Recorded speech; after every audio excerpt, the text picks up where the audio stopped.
Hi, everybody. This is Pam Moody with Park Bench Oak Ridge, and today I'm here with Joel Abbott from Homestar Financial, and I thought it would be kind of fun to have a little conversation with Joel, demystify the process of getting pre-qualified so that we can work on getting a home. Hi, Joel. How are you today? Hi, Pam. I'm doing fantastic. How about yourself? Thanks for having me, by the way. Good. It's great to see you today. So I wanted to start out with just a little bit and find out a little bit about how, if I decide I want to buy a home, how would I know how much house I can afford? Well, it's a great question, and there's several different things that determine how much house you can afford. Okay, the best way to get a pretty good idea. All right, first of all, is you need to figure out what your gross monthly income is, first of all. Okay, that'd be the first number one step that you need to take. Figure out what your gross monthly income is. And that's for if it's just you, obviously, or if you have a spouse or someone else that's going to go on the loan that you are buying a home jointly, then we would need to get both incomes. And then depending on the loan, and a lot of different factors go into this as far as choosing which loan makes the most sense for you. And that's what we're here for, is to help you go through that process and find out what loan is the best for each person. But a good rule of thumb is if you make $10,000 a month, you're making the math easy. You're going to qualify on your housing ratio, which can be anywhere from 28 to say 33%, roughly in that range of your monthly income would be allowed for a monthly house payment. Okay. So that would be on a $10,000 income, anywhere from $2,800 to $3,300 per month, right? Right. So that's a quick way to kind of come up with a payment. But then you're going to have to take that payment, and based on if you're going to get a 30-year loan, a 15-year loan, and an interest rate, you figure out and I can do this for you at no cost to you over the phone. You figure out and through calculating based on that ratio and that payment, how much that equates to in a home sales price with how much you're going to put down. So if you put 5%, 20%, whatever, then that takes your loan amount down. And so we have to do a little bit of math to figure it out, but it can be figured out pretty easily, and not to complicate it all. It doesn't take long to kind of figure that out. Okay. So I hope that answered the question. Yes. But I guess what I need to stress to everybody is it does kind of differ based on the loan that you're going to qualify for, which again is going to be you're going to have to look at different things like credit score, because one loan may not be the best loan for you based on credit score, based on job stability and other factors. We may have to look at not a conventional loan, but maybe a government loan, which is a FHA or if you're a veteran, a VA loan or USDA. And we can talk more about those as well. So this is another reason why it's real important to call and kind of go over it with you so that you can figure out which loan fits each person. Exactly. So there's more options today than there ever have been. So absolutely, there's four basic loans: your conventional financing, your FHA, and your VA if you're a veteran, and also USDA. And they all have different qualification ratios on your housing ratio and your debt to income ratio, which I didn't touch on a minute ago. But and they all have different minimum down payments. But but all of these loans, you can, well, two of them, the VA and the USDA, are actually 100% loans. There's no down payment required, okay, if you qualify for those loans. But on conventional and FHA, there are minimal down payments. 3% if you're a first-time home buyer for conventional, 3.5% if you're an FHA, if you're going to get an FHA loan. But I think I kind of got off of what you were asking there, but the different loans, it is important to talk to each person and find out more about their individual situation, their credit, their income, their job stability, job history, and also, do they have a down payment or not, and have they got some money saved? Okay. Because even though these loans are 100%, some of them are, and also you can get gift funds from relatives as well, which I haven't touched on, for say an FHA loan or a conventional loan. You can get a gift for the down payment and closing costs. Say you got a grandmother, grandfather, they would love to see you get your first house. They want to gift you that money. That's also acceptable to get you in your first home without money out of your pocket. So I hope that answered the question, but it does. It's so, it really is different for everybody. You know, some people have been great savers and have great credit, and then some people haven't. So it really depends on a lot of factors, and that's what we can analyze and figure out what makes the most sense for each person. And that's important. I think sometimes people are afraid to take that step, make the phone call.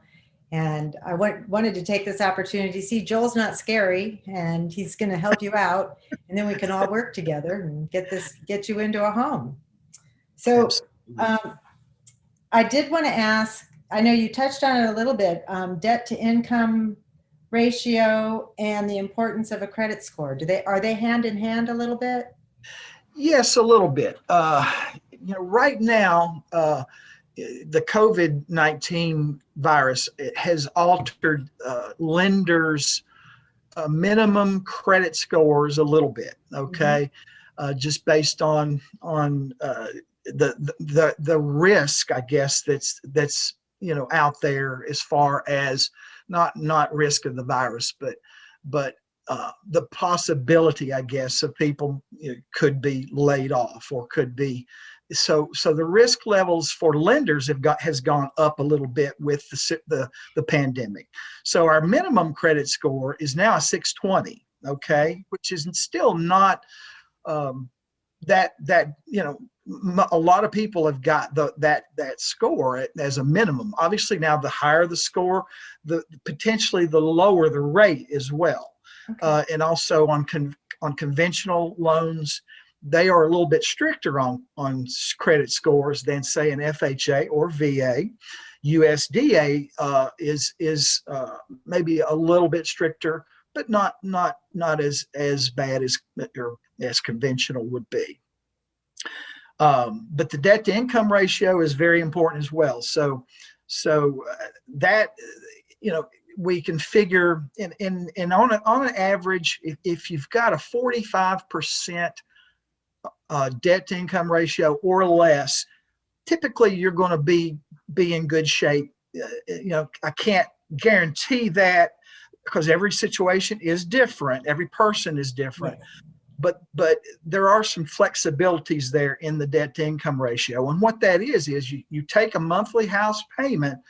Let's say your payment with taxes, insurance, and adds up to, say, $1,000. Okay, you take that plus your monthly revolving debts, installment loan debts, student loans, anything going out per month, and add all that up. Okay, and then you divide that into your monthly gross before tax income. Right, that's going to be your debt to income ratio, and we take the lower amount of that, and then the housing ratio that I touched on earlier. So you take the payment, or I mean, your income times your income percentage housing ratio of 28 to 33%, depending on the loan. And then whichever is lower, that's going to be the amount that you're going to qualify for. Okay. And then we can back in and figure out based on that payment, all right, that equates to say a $200,000 house, right? And that's what we can give you a sort of a maximum price that you can qualify for.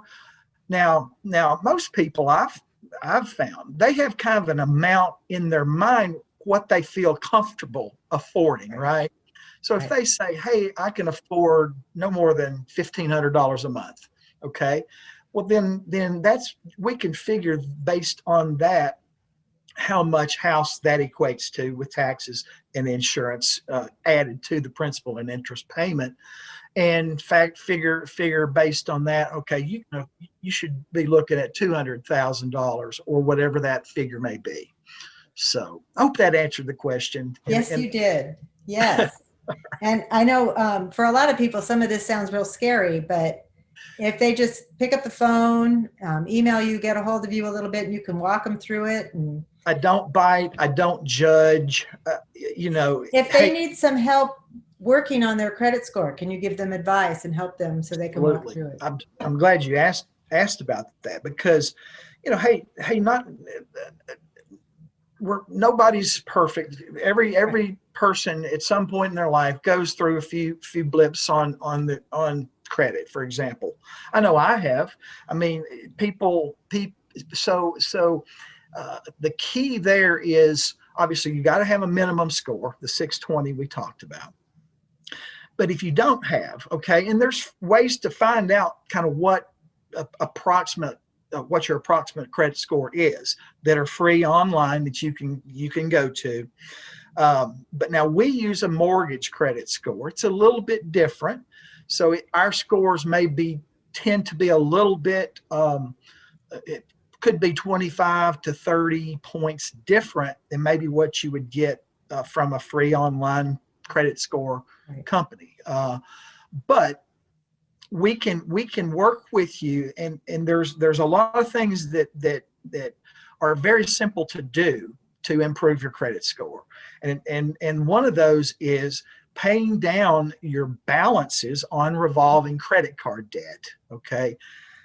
Preferably down to 10% of your outstanding total limit on the card, but 30% is good too. If you keep your utilization of your credit card revolving debt at 30% of the limit or less, it's going to give you more points in your credit score. And that actually, by the way, is 35%, or excuse me, 30% of your total credit score is how much are you utilizing your credit and your revolving credit. Right.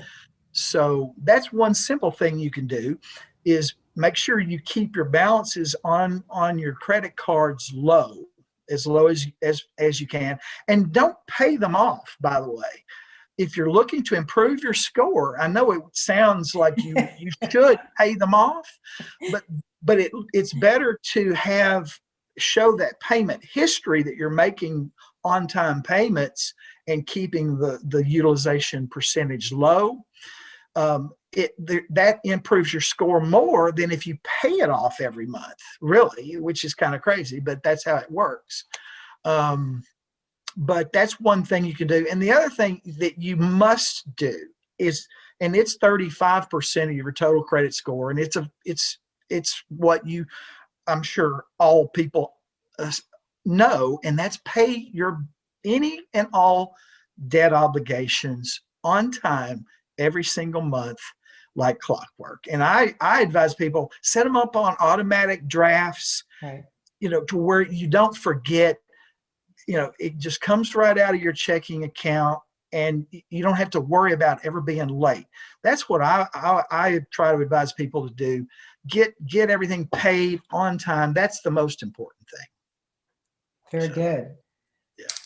It's interesting that you still carry your credit. I mean, that how the credit works. It's like they want you to keep charging. We'll improve your score as you keep Yeah, going. yeah, and so we sometimes come across folks that haven't got a lot of debt, Mhm. and so they may not even have a credit score, Right. because to get a credit score you have to have a payment history of some kind, Yeah. but that's something that we can work with as well. And also, you can use for those folks, you can use rent history, payment history. You can use utility bills, things of that nature that you're paying on a regular basis, and we can get letters showing that you are paying those debts back on time. But uh, we also can, if people need help with credit and score improvement, I can help you with several things. But we also have a person that actually is on our staff